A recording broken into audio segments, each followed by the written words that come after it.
नमस्ते, मेरा नाम है शुभम और आपने देखना शुरू कर दिया है एआई न्यूज़ 1। इस समय मेरी मौजूदगी देश की राजधानी के ओखला इलाके में। आप सभी को जानकारी होगी 5 राज्यों में चुनाव हुए, लेकिन सबसे जो विचित्र जो चुनाव हुआ है वो पश्चिम बंगाल में हुआ है।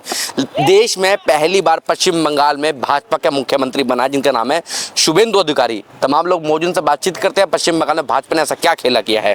क्या नाम है सर आपका? मेरा नाम वकील कुरैशी है और आपका धन्यवाद जो आप मेरे से ये पूछना है। बंगाल के अंदर जो पहली दफ़ा सरकार बनी, सबसे पहले तो भारतीय जनता पार्टी के श्यामा प्रसाद मुखर्जी की जन्मभूमि है वहाँ पर, और आज उस जन्मभूमि पर आज भाजपा का जो परचम लहराया है वो सबसे ज़्यादा खुशी की क्या बात होगी। और वहाँ तो जो परचम जो लहराया है वहाँ भाजपा के कार्यकर्ताओं की बड़ी मेहनत, बड़ी कुर्बानी दी गई हैं, जो आज वहाँ पर बंगाल के अंदर हर कार्यकर्ता बड़े उल्लास के साथ खुशियाँ जो मना रहा है। इसके लिए बंगाल के कार्यकर्ताओं के, बंगाल की जनता के लिए मैं बहुत तहे दिल से धन्यवाद कहना चाहूँगा कि बंगाल के अंदर जितना भी वहाँ पर हमारी माएँ और बहनें और बुजुर्ग और भाइयों के साथ जो अत्याचार हो रहा था, आज उससे मुक्ति मिलने का जो सरकार आई है, हमारे प्रधानमंत्री नरेंद्र मोदी जी ने जो बंगाल को अच्छा बनाने के लिए संकल्प लिया था, वो पूरा होता हुआ दिखाई दे रहा है। आप खुद भाजपा के कार्यकर्ता हैं, मुझे आप एक बात बताइए, ऐसा भाजपा के कार्यकर्ता क्या करते हैं? 15 साल पुराना किला, प्रदेश में पहली बार सरकार बनी, ऐसे क्या मेहनत करते हैं भाजपा के कार्यकर्ता? मैं आपको एक बात बता दूं, मैं भाजपा का एक कार्यकर्ता हूं और पार्टी जो भाजपा की है सेवा ही संगठन है। एक एक कार्यकर्ता हो या छोटा कार्यकर्ता हो या बड़ा कार्यकर्ता, मोदी जी का एक परिवार है और वो परिवार संगठन को लेकर और दिल से मेहनत करता है, समाज में मेहनत करता है, लोगों के घर जाके सुख दुख की हर चीज़ों को मसले हल करता है। और वो आपने देखा होगा 2014 में हमारे देश के प्रधानमंत्री जब नरेंद्र मोदी जी ने जब शपथ ली थी और पूरे देश के अंदर आज 28 राज्य हैं, 28 राज्यों में आज 22 राज्यों में जो सरकार भाजपा की लहरा रही है, वो इसलिए लहरा रही है कि मोदी जी ने सबका साथ और सबका विकास, सबका विश्वास को लेकर, सबको इकट्ठा लेकर जो आज देश को आगे बढ़ाने का काम करा जा रहा है। इसलिए हमारे सौभाग्य की बात है, आज कहीं भी बाहर कंट्री में चले जाओ, बड़े गर्व से कहा जाता है हम इंडियन हैं। तो ये इसलिए कहा जाता है कि हमारे मोदी जी जो 16 नंबर पर हमारा हिंदुस्तान आता था, आज 6 नंबर पर आता है। ये हमारे देश के प्रधानमंत्री जी की मेहनत और कामयाबी है, जो आज देश का एक बच्चा एक एक नागरिक आज उल्लास के साथ कहता है कि हमारे देश का प्रधानमंत्री श्री नरेंद्र मोदी जी है। मोदी जी ने ईवीएम हैक किया इस बार बंगाल में? देखो सुनो मेरी बात, 5 राज्यों में सरकार आई और 2 राज्यों में, एक बंगाल में एक आसाम में सरकार आई। अगर ये विपक्ष ने तो हमेशा एक एजेंडा फैला रखा है, वो एजेंडा ये है अगर जीत जाए तो हम जीत गए, हमने बीजेपी को हरा दिया। तो चुनाव आयोग का भी जिक्र नहीं करते वो कहीं? अब मैंने क्या कहा, देखो जनता को क्या चाहिए? विकास। जनता को क्या चाहिए? सुरक्षा। जनता को क्या चाहिए? शिक्षा। और जनता को क्या चाहिए? जहाँ पर 50-50 साल गांव थे, प्रधानमंत्री नरेंद्र मोदी जी ने जो छत देने का काम किया, उज्जवल योजना, घर घर जो गैस चूल्हे पहुंचाए, मोदी जी ने जो स्वच्छता अभियान को लेकर जो शौचालय बनाए, वो जनता को कभी भी, जो गरीब आदमी था, जो कभी घर नहीं बना सकता, छप्पड़ में ज़िंदगी गुजारता था, जब 2.5 लाख रुपए के घर दिए थे, उनको सर से छत दी, तो ये किसी सरकार ने नहीं करा। 70 साल कांग्रेस की सरकार रही, सिर्फ क्या था कि वोट बैंक बटोरना, गरीब दिन पे दिन नीचे को दबता चला गया। कभी भी सरकार की तरफ से कोई भी योजना आती थी क्यों गरीब भाइयों पर नहीं पहुंचती थी। आज प्रधानमंत्री नरेंद्र मोदी जी ने जो गरीब भाइयों के, हमारी बहनों के जो 0% पे जो खाते खुलवा कर अगर कोई भी योजना आती है, सीधे डायरेक्ट सीधे उस आवाम गरीब पे पहुंचती है, जिससे पूरा लाभ गरीब भाइयों को होता है। अब जो तमाम लोग तो ये भी कह रहे हैं कि जो SIR हुआ था उसने सारा खेल बिगाड़ दिया। ममता बनर्जी आज भी भाजपा को स्वीकार नहीं कर रही हैं। ये तो SIR हर 20 साल के बाद होता है, ये कोई नया तो हो रहा नहीं है। अब एसआईआर में का मकसद क्या है?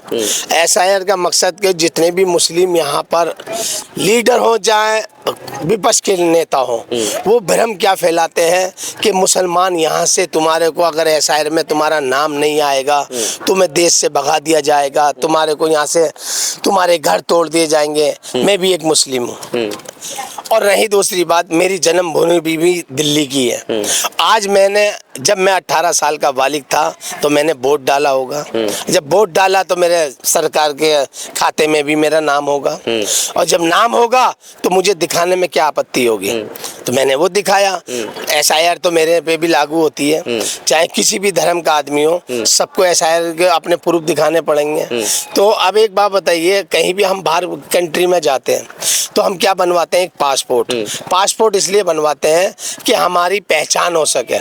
और एसआईआर का मतलब यह है कि हम हिंदुस्तान के जब नागरिक हैं, और नागरिक का जब हम अपना आइडेंटिटी नहीं दिखाएंगे तो हम क्या साबित करेंगे? अगर किसी भाई की नहीं है, बाप की होगी, दादा की होगी, चाचा की होगी, ताऊ की होगी, सबकी होगी, तो ये सरकार ये तो नहीं कह रही है अगर तुम्हारी आइडेंटिटी नहीं है तो तुम्हें देश से बाहर निकाल दिया जाएगा। सरकार तो ये कह रही है किसी भी फादर की, दादा की, चाचा की, किसी की भी हो, आप हमें आइडेंटिटी दिखाइए, उनमें नाम जुड़वाइए। ये तो एक हमारे देश के प्रधानमंत्री जो सबको लेकर चल रहे हैं, और ये तो अच्छी बात है कि देश के अंदर एसआईआर होने, ये तो सिर्फ एक भ्रम फैला रखा। अब एक बता दो, मेरा वोटर कार्ड दिल्ली में भी बना, मेरा वोटर आईडी कार्ड यूपी में भी बना। क्यों बना? नागरिक तो मैं एक हूँ। मेरा अधिकार क्या है कि हिंदुस्तान का अगर मुझे मतदान करना है तो मैं एक जगह करूँगा, मैं दो जगह क्यों करूँगा? मोदी जी ने ये एसआईआर लाकर जो यहाँ पर वोट का जो काम किया जा रहा है वो इसलिए किया जा रहा है, जो फर्जी वोट डालकर, और क्या मैं जो कभी विकास की गाड़ी नहीं चल पाती वो आज साफ आईना दिखा रही है। आज गाड़ी इतनी रफ्तार से चल रही है। आज देखो, कोई ऐसा राज्य मुझे ये बता दो जहाँ पर विकास का काम नहीं हो रहा हो, जहाँ रोड नहीं बनने हो, जहाँ पर हॉस्पिटल, सड़कें का कोई चीज़ ऐसी सुविधा नहीं है जो ये सरकार नहीं दे रही है। वकील भाई, मुसलमान तो ये कह रहा है कि बीजेपी जाति कर रही है मुसलमानों के साथ। एनकाउंटर का आंकड़ा आप उठाकर देखिए, विकास का उठाकर देखिए यहाँ पर आंकड़ा। अब एक बात बताइए, जब से 2014 से जब बीजेपी सरकार आई है, मुझे सिर्फ इतने बता दो, दंगे कहाँ हुए? कहीं भी नहीं। क्यों नहीं हुए? घटनाएं तो हुई हैं पर दंगे नहीं हुए। देखो सुनो मेरी बात, दंगे क्यों नहीं हुए? क्योंकि अखिलेश यादव का ये कहना है जो दंगा है वो भाजपा वाले हैं।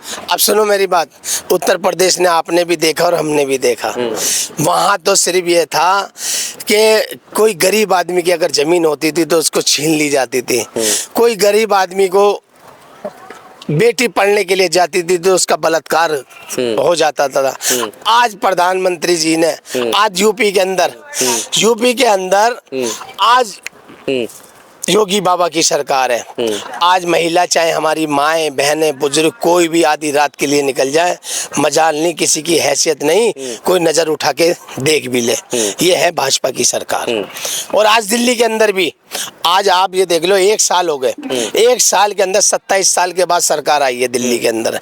और जो 11 साल 12 साल सरकार आम पार्टी की रही, 15 साल कांग्रेस की रही, दिल्ली में गरीब लोगों के लिए क्या किया? कुछ नहीं किया। आज दिल्ली के अंदर सरकार क्या कर रही है? महिलाओं को जो ग्रीन कार्ड, महिलाओं की फ्री बसों में सुरक्षा कर रही है। और तुम्हारा खुदा भला करे, भूल गया, ये सुरक्षा कर रही है। और हर जगह गरीब भाइयों के लिए जो पेट भर के 5 रुपए का खाना खिला रही है। जिन भाइयों के यहाँ पर गरीब लोगों के घरों में मीटर नहीं लगता था, आज भाजपा सरकार मीटर लग रहे हैं। आज राशन कार्ड बन रहे हैं, आज पेंशन दी जा रही है। आज मोदी सरकार के अंदर, अब ये देखा नहीं, केजरीवाल की सरकार में बाढ़ आई दिल्ली के अंदर, आज उस पे रफ्तार से जमुना के अंदर काम हो रहा है। हमारे पूर्वांचल भाइयों का एक त्योहार आता है, छठ पूजा। उस छठ पूजा के अंदर वो अपना त्योहार नहीं बना सकते थे। आज हमारी रेखा गुप्ता जी ने 28,000 करोड़ रुपए का बजट पास करके आज जमुना की साफ सफाई हो रही है। वकील भाई, मुझे आप एक बात बताइए, आखिरी सवाल मेरा आपसे ये है, आप खुद भाजपा के कार्यकर्ता हैं, मुस्लिम समुदाय से आते हैं, जब पश्चिम बंगाल में सरकार बनी कितनी खुशी हुई और क्या मकसद है फिर उसके बाद? भाई मेरे को तो खुशी इतनी हुई है कि आज हमारी माएँ और बहनें जो बंगाल की हैं, जो डर डर के जीती थी, आज खुल के जिएंगी। आज जो अपने आज़ादी जो लेना चाहती थी वो उन्हें कभी नहीं मिलती थी, वो आज आज़ादी से, आपने देखा नहीं, आज शपथ ग्रहण था। आज शपथ ग्रहण में कितने उल्लास के साथ हमारी माएँ बहनें बुजुर्ग जवान युवा, आज प्रधानमंत्री मोदी जी जो वहाँ पर शपथ दिलाने गए हमारे मुख्यमंत्री जी को, और वहाँ पर उल्लास के साथ बड़ा जश्न के साथ, और झालपुरी तो ऐसी मशहूर कर दी हमारे प्रधानमंत्री नरेंद्र मोदी जी ने, सर्च करने वाली सर मगर गई, और वहाँ के कार्यकर्ताओं ने, वहाँ की आवाम ने झालपुरी बांटने का काम किया। हर जगह जो कहते हैं ना, जब लड्डू बटे उसके साथ साथ झालपुरी भी बटी। क्या नाम है आपका? मेरा नाम मोंटी है। तो मोंटी भाई, मुझे आप एक बात बताइए, पश्चिम बंगाल में भाजपा की सरकार बनी, पहली बार ऐसा हुआ जी भाई। यहाँ दिल्ली के कार्यकर्ता जो है भाजपा के तमाम लोग, खुशी वाली बात है नहीं है? खुशी वाली बात है, बहुत खुशी की बात है कि भाजपा हर जगह भाजपा ही भाजपा हो गया, कुल सब एक सा हो गया है। अब टेंशन नहीं है। पहले टेंशन थी अगर किसी और की सरकार थी? टेंशन था, कांग्रेस की सरकार से टेंशन नहीं थी कि कोई गया तो जमीन के जैसे वकील बताए कि हमारा मकान जमीन मकान सब ऐसे हो रहा था, उल्टा सीधा हो रहा था। अब जरा खुल के कहीं जाते हैं, कोई दिक्कत नहीं होता, रात के 12 बजे 1 बजे निकल जाए, दिक्कत नहीं आती है। पहले क्या क्या दिक्कत थी? दिक्कत थी, गाड़ी लेके जाते थे रोड पे, हम गाड़ी चलाते थे, कभी गाड़ी लूट जाता था हमारा, कभी माल छीन जाता था। अब ऐसा नहीं होता, बिल्कुल आराम से गाड़ी चला के रात में सुकून से आ जाते हैं। तो भाजपा ठीक ठाक है? हाँ, भाजपा ठीक है। क्या नाम है आपका? मोहम्मद शमशाद खान। तो आप खुद बिहार से हैं, जी। महाविक एनडीए की सरकार है, पश्चिम बंगाल में भी भाजपा आ गई है, अगर मैं आप मुस्लिम समुदाय की बात करूं, भाजपा को किस नजर से देखते हैं आप? भाजपा सही है, भाजपा जब से आया तो खुल के आदमी जी भी रहा है, थोड़ा सही चल पहले रहा क्या भाजपा। माहौल था? पहले माहौल यही था, छीन छड़ाव, मतलब किसी से भी मारपीट, कहीं भी जा नहीं सकते, कहीं आ नहीं सकते, कोई भी मतलब कहीं भी घेर लेता था 2-4 मिलके। नशेरी वैसेरी भी, अब उतना नशेरी वैसेरी भी नहीं दिखता, तो अब जब से भाजपा आई है। तो भाजपा ठीक ठाक है मतलब? हाँ, भाजपा ठीक ठाक है वैसा। तो पश्चिम बंगाल के बारे में सुना कि वहाँ भाजपा की सरकार बनी पहली बार, तो कैसा लगा? सही लगा, वहाँ पे भी सही है, भाजपा यहाँ से वहाँ तक पहुँच गई, ये भी सही है।